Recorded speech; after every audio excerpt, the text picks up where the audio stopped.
नमस्कार साथियों, प्रेम की बात और फैक्ट्स बाय प्रेम में आप सभी का स्वागत है। उम्मीद करता हूँ आप सभी बेहतर होंगे। दोस्तों, इस देश के इतिहास के आप कह सकते हैं इसको, एक ऐसा मामला सुप्रीम कोर्ट में आया जो आज से पहले कभी भी इस तरह के मामले नहीं आए। आज उसी मामले पे बात करने वाले हैं और जानने की कोशिश करेंगे। और एक तरह से देखा जाए तो कहीं ना कहीं ये एक ऐसा मामला है जिससे लोगों के मन में ऐसा लगे कि कानून, संविधान सबके लिए बराबर होना चाहिए।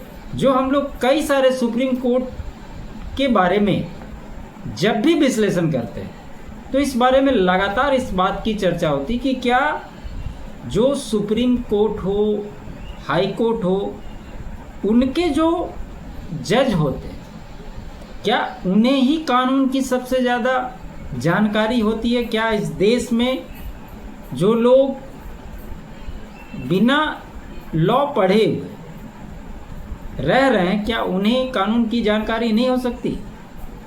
ये सवाल अपने आप में एक गंभीर विषय है। तो किस मामले पे कार्रवाई पीआईएल दाखिल की गई और क्या कुछ हुआ?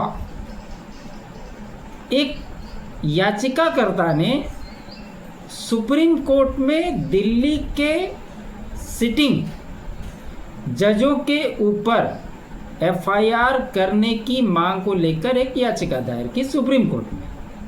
और इसकी सुनवाई के लिए जो बेंच बैठी वो थी जस्टिस सूर्यकांत की और जस्टिस बागची की। इन दोनों जजों ने इस केस को सुनवाई के लिए रखा और इस पर आज सुनवाई हुई। तो क्या कुछ हुआ वो बड़ा ही मज़ेदार है। तो आइए जानते हैं इसमें क्या कुछ हुआ। जो याचिका करता था उसने कहा कि मैंने कानून सिर्फ इस केस के लिए पढ़ा है, वकील की दलीलें सुन सुप्रीम कोर्ट भी रह गया हैरान। तब जज साहब बोले कि भाई आप तो rarest of rare. Supreme Court में दायर याचिका में एक वकील ने हाई कोर्ट जजों पर एफआईआर की मांग की है। वकील ने कहा कि उसने सिर्फ कानून इस केस के लिए ही पढ़ाई की। सोचिए, अब ये इसके हाइलाइट्स क्या थे? ये तो क्लियर हो गया कि उसकी मांग थी कि दिल्ली हाई कोर्ट के सिटिंग जजों के ऊपर एफआईआर की जाए। उसने अपने बारे में बता दिया कि वो कानून इसलिए पढ़ाई किया क्योंकि वो इस केस के लिए लड़ सके। और सुप्रीम कोर्ट ने वरिष्ठ वकील डॉक्टर मुरलीधर को एमिकस क्यूरी नियुक्त किया। एमिकस क्यूरी का मतलब ये हुआ कि सुप्रीम कोर्ट के जज को अगर अपने कार्य क्षेत्र में किसी चीज़ की आवश्यकता हो, कोई सलाह लेनी हो, तो वो इस तरह से एमिकस क्यूरी नियुक्त कर जानकारी हासिल करने के। याचिकाकर्ता ने आरोप लगाया कि हाईकोर्ट के कुछ जजों ने उनके साथ अन्याय किया।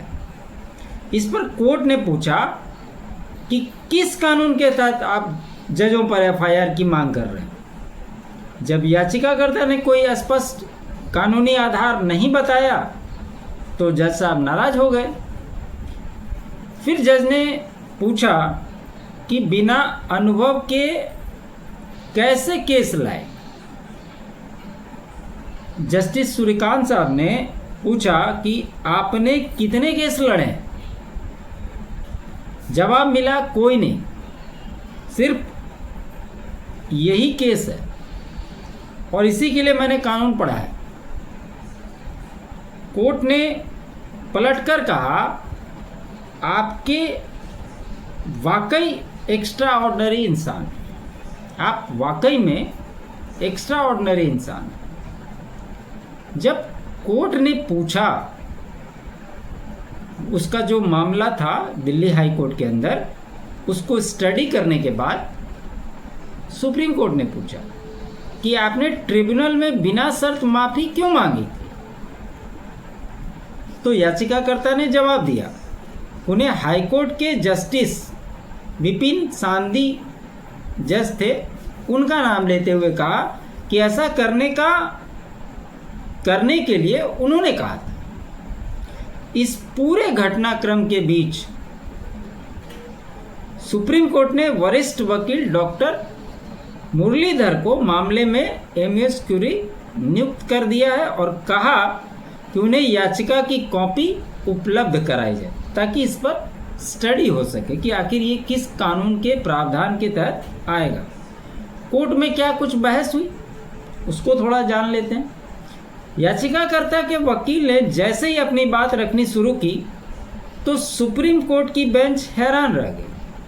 वकील ने कहा, ये याचिका हाईकोर्ट दिल्ली के मौजूदा जजों के खिलाफ एफआईआर दर्ज करने के लिए। मुद्दा ये है कि मैं परीक्षा का टॉपर हूँ, लेकिन सभी जज आदर्श रूप से इस मामले को सुनवाई कोर्ट नंबर 1 में होनी चाहिए। उसने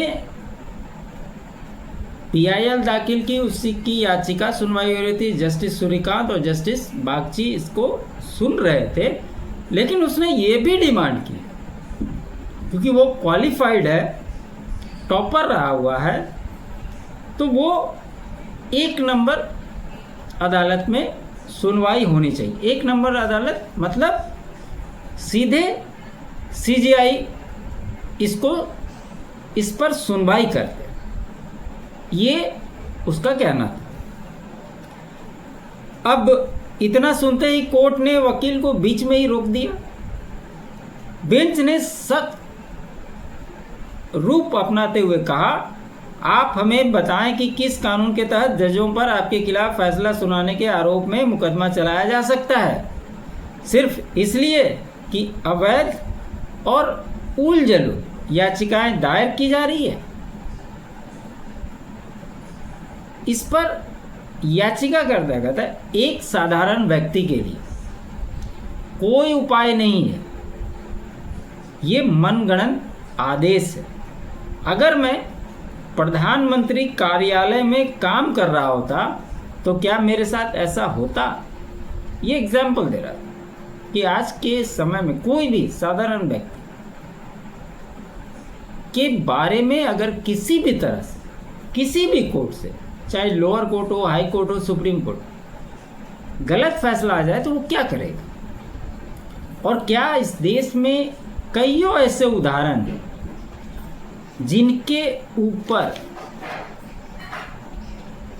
कोई भी आरोप नहीं होता है, लेकिन फिर भी वो 15 साल 20 साल जेल में रहते, बाद में पता चलता है कि ये आदमी बेगुनाह है।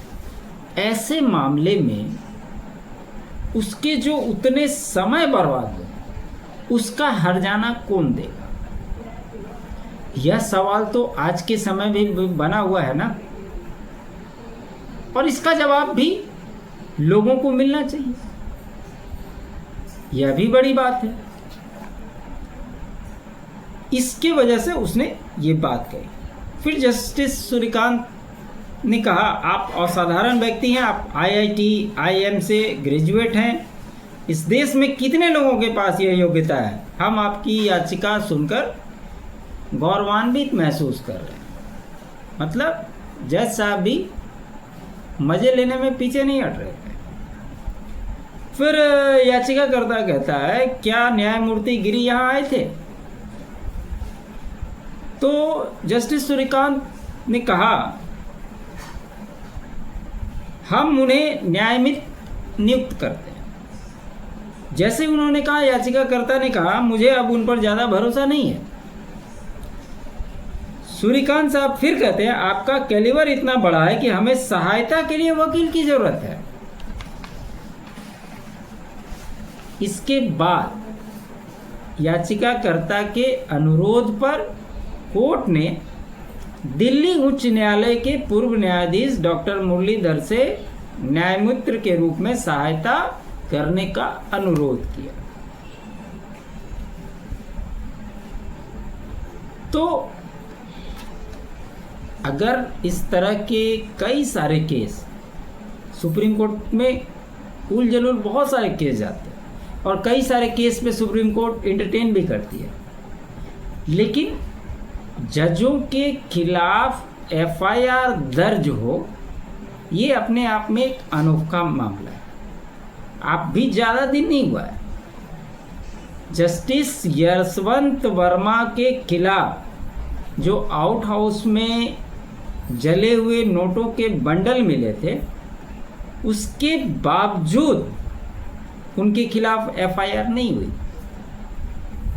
हाँ, सुप्रीम कोर्ट ने इन हाउस कमेटी बनाकर जांच करवाया, जांच में वो दोषी पाए गए और उसके बाद उन पे महाभियोग चलाने के लिए वो प्रधानमंत्री और राष्ट्रपति के पास भेज दिए जस्टिस खन्ना साहब।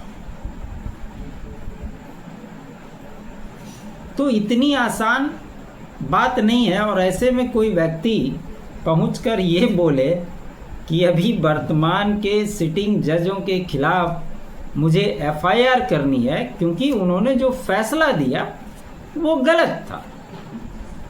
तो सोचिए, सुप्रीम कोर्ट अगर चाहती तो इस केस को, अगर आप शुरुआती बातों को ध्यान से देखेंगे तो सुप्रीम कोर्ट यही चाहती थी कि इस केस को खारिज कर दे।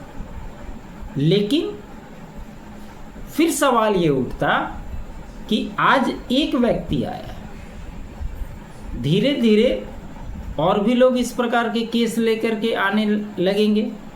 इससे अच्छा है कि इसको सुना ही जाए। हालांकि बहुत कुछ होगा ऐसा तो लगता नहीं, लेकिन फिर भी लोगों को एक मैसेजिंग जाएगा कि हम कोई भी लोग आते हैं उनको एंटरटेन करते हैं। तो देखिए क्या कुछ होता है इसमें।